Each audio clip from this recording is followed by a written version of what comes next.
नमस्कार दोस्तों।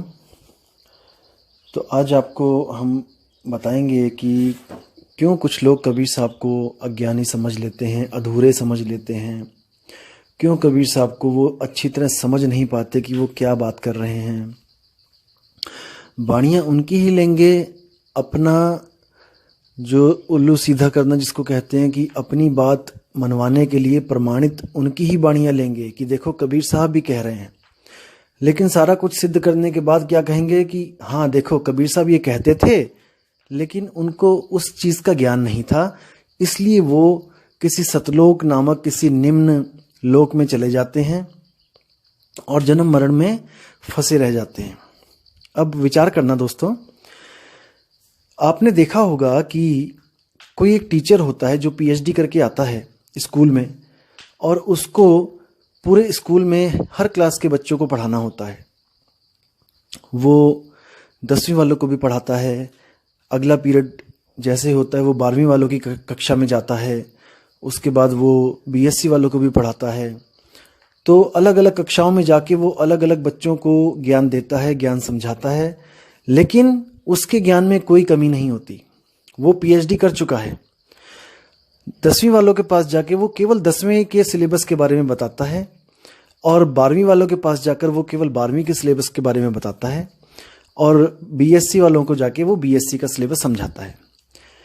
तो अगर कोई कहे कि देखो उनकी वाणियों में उनके जो ज्ञान वो देते हैं, देखो 10वीं का ज्ञान है, उसमें 10वीं क्लास के बच्चों वाली बातें कर रहे हैं, तो वो बंदा उनको समझ नहीं पा रहा है। वो सोच रहा है कि वो केवल 10वीं तक की बात कर रहे हैं, इसलिए वो 10वीं में ही होंगे, शायद उनके पास 10वीं का ही ज्ञान है। और जो सोचता है कि देखो ये +2 या 12वीं की बातें कर रहे हैं, 12वीं का ज्ञान देते हैं, उनके नोट्स पढ़े होंगे कि टीचर ने क्या लिखा बच्चों को दिया, तो वो अपनी बुद्धि के अनुसार सोचता है कि शायद ये 12वीं तक ही पढ़े हैं। और जो बीएससी वाले हैं, वो उनके बारे में जब कोई पूछता है कि आपके टीचर कौन है, तो वो कहते हैं कि हमारे टीचर ये हैं और उनके ये नोट्स हैं। तो वो देखता है कि ये केवल बीएससी की पढ़ाई पढ़ा रहे हैं।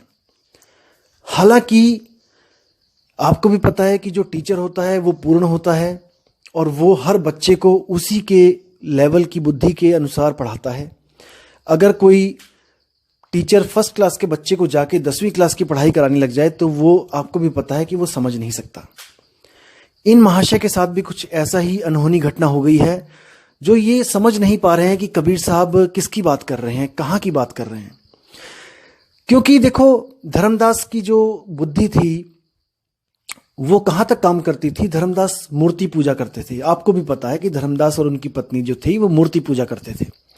अब एक मूर्ति पूजक को तुम जाकर आत्मा परमात्मा की बात करोगे तो वो कभी नहीं समझ सकता, वो कभी नहीं जान सकता, क्योंकि उसको जो पुराने पंडितों ने, पुराने जो ऋषि मुनियों ने घोटा पिला रखा था कि ऐसे एक स्वर्ग होता है, वहां पर इंद्र होता है, और ये कृष्ण जी होते हैं, ये राम जी होते हैं, ये ऐसे पैदा हुए, ये ऐसे आए इस दुनिया में, ये लीला रची। तो इतना कुछ उनके दिमाग में भरा हुआ था कि वो आत्मा परमात्मा की बातों को नहीं समझ सकते थे। इसलिए कबीर साहब ने उनके ज्ञान को खट्टा करने के लिए, उनके ज्ञान को, जो उनको ज्ञान पढ़ा रखा था, जो रंग रखा था, उस रंग को फीका करने के लिए कबीर साहब ने एक कहानी की रचना करी।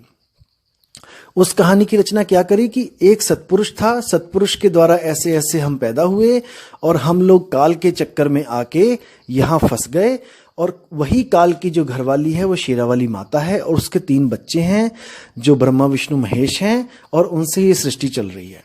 और यही 5 हम सबको फंसाने के लिए ही ये सारी लीला करते हैं। जितने भी इन्होंने लीला करी हैं, ये सब जीव को फंसाने के लिए, अपने तक ही सीमित रखने के लिए ये लीला करते हैं।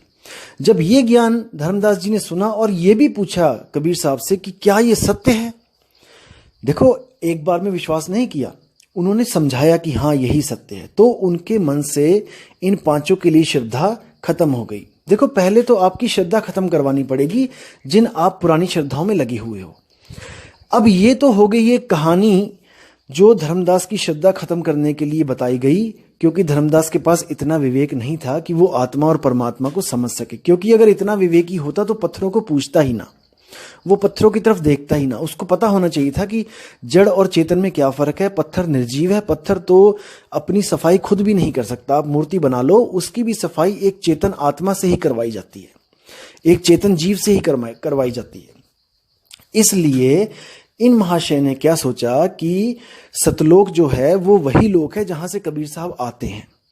देखो, अब इन्होंने एक वीडियो में और बोला कि जो पुरुष जहां से आता है वहीं तक उसकी सीमित होती हैं शक्तियां, वो किसी और लोक में नहीं जा सकता। जहां से जो पीर फकीर आया है जिस लोक में, वो उसी लोक की वाणी कथेगा और अपने ही लोक तक वो लेके जाएगा।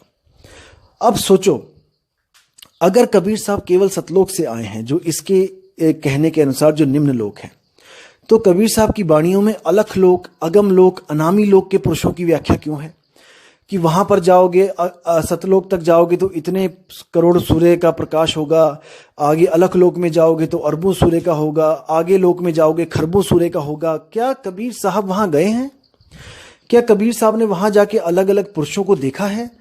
अगर उन्होंने पुरुषों को देखा है जो आगे से आगे और ज्यादा खरबों अरबों सूरज के जो है समान प्रकाशित है, तो वो वापस सतलोक में क्यों आएंगे?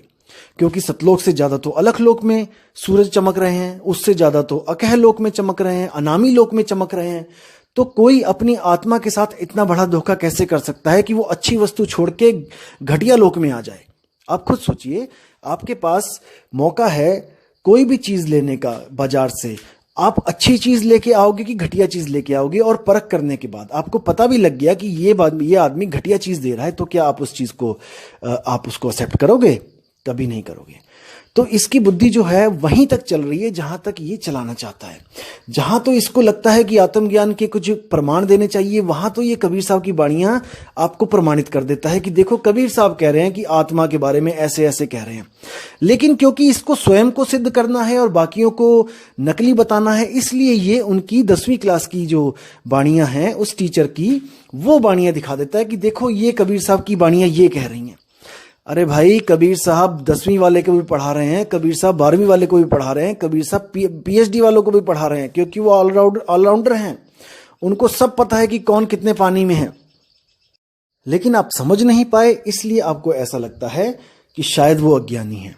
असल में बात यही है, कबीर साहब ने कभी नहीं कहा कि किसी लोक में जाओ, कभी नहीं कहा। सतलोक एक इशारा है, सतलोक एक सैन है। वो कैसी सैन है, वो क्या है सतलोक, मैं आज आपको क्लियर करता हूं। सतलोक, लोक क्या होता है? जहां पर कोई भी निवास करता है वही लोक होता है। और सत्य क्या होता है? जो कभी खंडित नहीं होता, जो कभी खत्म नहीं होता, जो शाश्वत है। जब हम सुरती की बात करते हैं तो सुरती इस वक्त 3 लोक में उलझी पड़ी है। 3 लोक का मतलब क्या है? ये सूरज चांद सितारे नहीं, ये शरीर है।